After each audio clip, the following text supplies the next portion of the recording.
Main. Recording by Diana Majlinger. Chapter 3. Is opportunity monopolized? No man is kept poor because opportunity has been taken away from him, because other people have monopolized the wealth and have put a fence around it. You may be shut off from engaging in business in certain lines, but there are other channels open to you. Probably it would be hard for you to get control of any of the great railroad systems. That field is pretty well monopolized. But the electric railway business is still in its infancy, and offers plenty of scope for enterprise. And it will be but a few years until traffic and transportation through the air will become a great industry, and in all its branches will give employment to hundreds of thousands and perhaps to millions of people. Why not turn your attention to the development of aerial transportation, instead of competing with J.J. Hill and others for a chance in the steam railway world? It is quite true that if you are a workman in the employ of the Steel Trust, you have very little chance of becoming the owner of the plant in which you work. But it is also true that if you will commence the act in a certain way, you can soon leave the employ of the Steel Trust. You can buy a farm of from 10 to 40 acres and engage in business as a producer of foodstuffs. There is great opportunity at this time for men who will live upon small tracts of land and cultivate the same intensively. Such men will certainly get rich.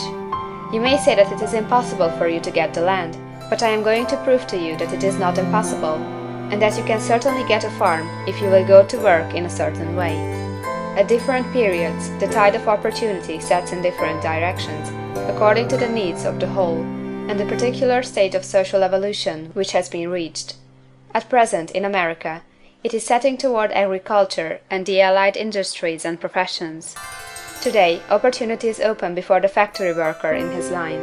It is open before the businessman who supplies the farmer more than before the one who supplies the factory worker, and before the professional man who waits upon the farmer more than before the one who serves the working class. There is abundance of opportunity for the man who will go with the tide, instead of trying to swim against it. So the factory workers, either as individuals or as a class, are not deprived of opportunity.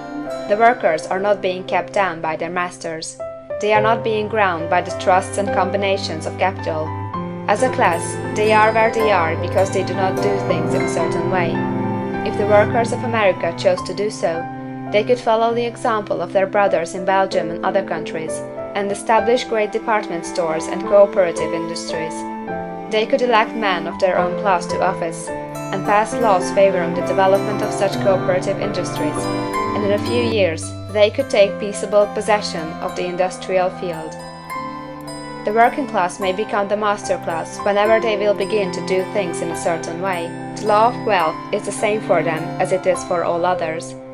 This they must learn, and they will remain where they are as long as they continue to do as they do.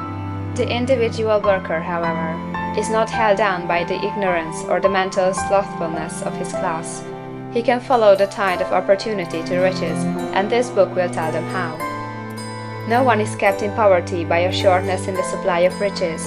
There is more than enough for all. A palace as large as the Capitol at Washington might be built for every family on earth from the building material in the United States alone, and under intensive cultivation this country would produce wool, cotton, linen, and silk enough to clothe each person in the world finer than Solomon was arrayed in all his glory, together with food enough to feed them all luxuriously.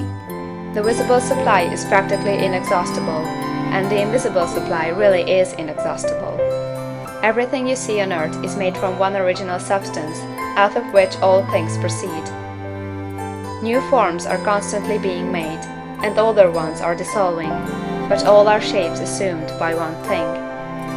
There is no limit to the supply of formless stuff, or original substance. The universe is made out of it, but it was not all used in making the universe. The spaces in, through, and between the forms of the visible universe are permeated and filled with the original substance, with the formless stuff, with the raw material of all things. 10,000 times as much as has been made might still be made, and even then we should not have exhausted the supply of universal raw material. No man, therefore, is poor because nature is poor, or because there is not enough to go around. Nature is an inexhaustible storehouse of riches. The supply will never run short. Original substance is alive with creative energy, and is constantly producing more forms. When the supply of building material is exhausted, more will be produced. When the soil is exhausted, so that foodstuffs and materials for clothing will no longer grow upon it, it will be renewed, or more soil will be made. When all the gold and silver has been dug from the earth, if man is still in such a stage of social development that he needs gold and silver, more will be produced from the formless. The formless stuff responds to the needs of man, it will not let him be without any good thing. This is true of man collectively. The race as a whole is always abundantly rich, and if individuals are poor, it is because they do not follow the certain way of doing things which makes the individual man rich. The formless stuff is intelligent. It is stuff which thinks. It is alive, and is always impelled toward more life. It is the natural and inherent impulse of life to seek to live more. It is the nature of intelligence to enlarge itself, and of consciousness to seek to extend its boundaries and find fuller expression.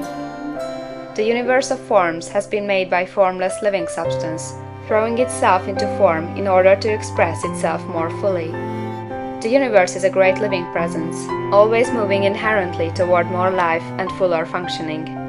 Nature is formed for the advancement of life. Its impelling motive is the increase of life. For this cause, everything which can possibly minister to life is bountifully provided. There can be no lack unless God is to contradict himself and nullify his own works. You are not kept poor by lack in the supply of riches.